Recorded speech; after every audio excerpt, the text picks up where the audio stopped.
കേരളത്തിലെ ഹൈറേഞ്ച് രാഷ്ട്രീയത്തിന്റെ സ്ഥിരാകേന്ദ്രമാണ് ഇടുക്കി നിയമസഭാ മണ്ഡലം. മലയോര കർഷകരുടെയും കുടിയേറ്റക്കാരുടെയും വികാരങ്ങൾ വോട്ടായി മാറുന്ന ഈ മണ്ണിൽ വരാനിരിക്കുന്ന നിയമസഭാ തിരഞ്ഞെടുപ്പിന്റെ കാഹളം മുഴങ്ങിക്കഴിഞ്ഞു. ഇടതു മുന്നണിയിൽ നിന്ന് ആദ്യ സ്ഥാനാർത്ഥി പ്രഖ്യാപനം തന്നെ ഇടുക്കിയിൽ ഉണ്ടായതോടെ തിരഞ്ഞെടുപ്പ് ഗോത സജീവമായിരിക്കുകയാണ്.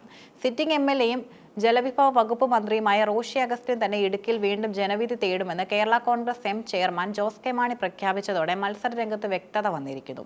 2001 മുതൽ കഴിഞ്ഞ കാൽ നൂറ്റാണ്ടായി ഇടുക്കിയെ നിയമസഭയിൽ പ്രതിനിധീകരിക്കുന്ന റോഷി അഗസ്റ്റിനാണ്. ഒരു രാഷ്ട്രീയ നേതാവ് എന്നതിലുപരി മണ്ഡലത്തിലെ ഓരോ വോട്ടർക്കും സുപരിചിതനായ റോഷി എന്ന വ്യക്തിയാണ് ഇവിടുത്തെ പ്രധാന ഘടകം. സ്ഥാനാർത്ഥി പ്രഖ്യാപനത്തിന് മുന്നോടിയായി ജോസ് കെ മാണി നടത്തിയ വെളിപ്പെടുത്തലുകൾ ശ്രദ്ധേയമാണ്. സിറ്റിംഗ് എം.എൽ.എമാരിൽ മാറ്റം വേണോ എന്ന ചർച്ച പാർട്ടിക്കുള്ളിൽ ഉയർന്നപ്പോൾ റോഷി അഗസ്റ്റിൻ നൽകിയ മറുപടി അദ്ദേഹത്തിന്റെ ഇടുക്കിയോടുള്ള വൈകാരികമായ ബന്ധത്തെ അടിവരയിടുന്നു. ഞാൻ മരിക്കുകയാണെങ്കിൽ പോലും അത് ഇടുക്കിയിലായിരിക്കും. ഇടുക്കിയിലെ ജനങ്ങളെ വിട്ടിട്ട് എനിക്ക് എങ്ങോട്ട് പോകാൻ കഴിയില്ല എന്ന അദ്ദേഹത്തിന്റെ വാക്കുകൾ പാർട്ടി നേതൃത്വത്തെ സ്വാധീനിച്ചു. ചെയർമാൻ എന്ന നിലയിലുള്ള തന്റെ പരിമിതികൾക്കപ്പുറം റോഷിയെ തന്നെ സ്ഥാനാർത്ഥിയാക്കാൻ ജോസ് കെ മാണി തീരുമാനിച്ചതും ഈ ജനപ്രീതിയുടെ അടിസ്ഥാനത്തിലാണ്. ഇടുക്കി മണ്ഡലത്തിന്റെ ചരിത്രം പരിശോധിച്ചാൽ അത് പ്രധാനമായും UDF-നൊപ്പം നിന്നിട്ടുള്ള ഒന്നാണെന്ന് കാണാം. എന്നാൽ വ്യക്തിപരമായ സ്വാധീനം കൊണ്ട് ആ കോട്ട തകർക്കാൻ പലർക്കും സാധിച്ചിട്ടുണ്ട്. മണ്ഡലം രൂപീകൃതമായ ശേഷമുള്ള ആദ്യ തെരഞ്ഞെടുപ്പിൽ കേരള കോൺഗ്രസിലെ VT സെബാസ്റ്റ്യൻ ആയിരുന്നു വിജയി. 1980-ലും 82-ലും കോൺഗ്രസിലെ ജോസ് കുറ്റിയാനി മണ്ഡലം നിലനിർത്തി. 1987-ലെ കെ കരുണാകരൻ സർക്കാരിനെ പ്രതിക്കൂട്ടിലാക്കിയ തങ്കമണി സംഭവം നടന്ന കാലത്ത് ഇടുക്കി LDF പിടിച്ചെടുക്കുമെന്ന് കരുതിയെങ്കിലും കോൺഗ്രസിലെ റോസമ്മ ചാക്കോ അട്ടിമറി വിജയം നേടി. 2001-ൽ കേരള കോൺഗ്രസ് എം സ്ഥാനാർത്ഥിയായി എത്തിയ റോഷി പിന്നീട് തിരിഞ്ഞു നോക്കിയിട്ടില്ല. 2006, 2011, 2016 വർഷങ്ങളിലായി UDF സ്ഥാനാർത്ഥിയായി അദ്ദേഹം വിജയിച്ചു. 2021-ലെ തിരഞ്ഞെടുപ്പിൽ രാഷ്ട്രീയ സാഹചര്യം മാറി. കേരള കോൺഗ്രസ് എം LDF-ന്റെ ഭാഗമായതോടെ റോഷി ഇടത് ബാനറിൽ മത്സരിച്ചു. എതിരാളിയായിരുന്ന കേരള കോൺഗ്രസ് ജോസഫ് വിഭാഗത്തിലെ ഫ്രാൻസിസ് ജോർജിനെ 5573 വോട്ടുകൾക്ക് പരാജയപ്പെടുത്തി റോഷി തന്റെ കരുത്ത് തെളിയിച്ചു.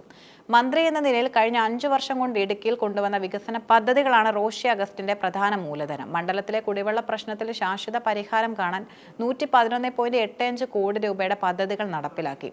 മുരിക്കാശ്ശേരിയിൽ നഴ്സിംഗ് കോളേജ് അനുവദിച്ചത് വലിയ നേട്ടമായി കണക്കാക്കപ്പെടുന്നു.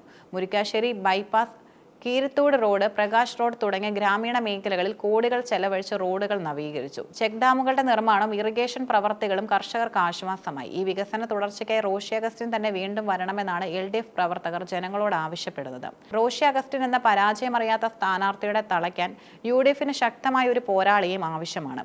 എന്നാൽ സീറ്റ് വിഭജനത്തെ ചൊല്ലിയുള്ള തർക്കം അവിടെ ശക്തമാണ്. കഴിഞ്ഞ തവണ മത്സരിച്ച സീറ്റ് വിട്ടുതരില്ലെന്ന നിലപാടിലാണിവർ.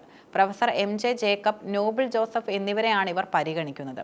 കഴിഞ്ഞ തദ്ദേശ തിരഞ്ഞെടുപ്പിൽ UDF ഉണ്ടാക്കിയ മുന്നേറ്റം കോൺഗ്രസിന് വലിയ ആത്മവിശ്വാസം നൽകുന്നുണ്ട്. റോഷിയെ നേരിടാൻ കോൺഗ്രസ് തന്നെ നേരിട്ട് ഇറങ്ങണമെന്നും ജോയി വെട്ടിക്കുഴിയെ സ്ഥാനാർത്ഥിയാക്കണമെന്നുമാണ് ജില്ലയിലെ കോൺഗ്രസ് നേതൃത്വത്തിന്റെ ആവശ്യം. UDF-ലെ ഈ ആശയക്കുഴപ്പം മറികടന്ന് ഒരു പൊതുസമ്മതനായ സ്ഥാനാർത്ഥിയെ കണ്ടെത്തുക എന്നത് അവർക്ക് വലിയ വെല്ലുവിളിയാണ്. വികസന നേട്ടങ്ങൾ ഒരു വശത്ത് നിൽക്കുമ്പോഴും ഇടുക്കിയിലെ ജനങ്ങളെ അലട്ടുന്ന ചില പ്രധാന പ്രശ്നങ്ങളുണ്ട്. ഇത് തിരഞ്ഞെടുപ്പിൽ സർക്കാരിന് പ്രതികൂലമാകാൻ സാധ്യതയുണ്ട്. പതിറ്റാണ്ടുകളായിട്ടും കുടിയേറ്റ കർഷകർക്ക് പട്ടയം ലഭിക്കാത്തത് വലിയൊരു പ്രതിഷേധത്തിന് കാരണമാകുന്നു. 10 ചെയിൻ മേഖലയിലെ പട്ടയ പ്രശ്നങ്ങളിൽ ഇനിയും തീരുമാനമായിട്ടില്ല. വന്യമൃഗങ്ങളുടെ ആക്രമണം മൂലം കർഷകരുടെ ജീവനും സ്വത്തിനും സംരക്ഷണമില്ലാത്ത അവസ്ഥയും വലിയ ചർച്ചാ വിഷയമാണ്.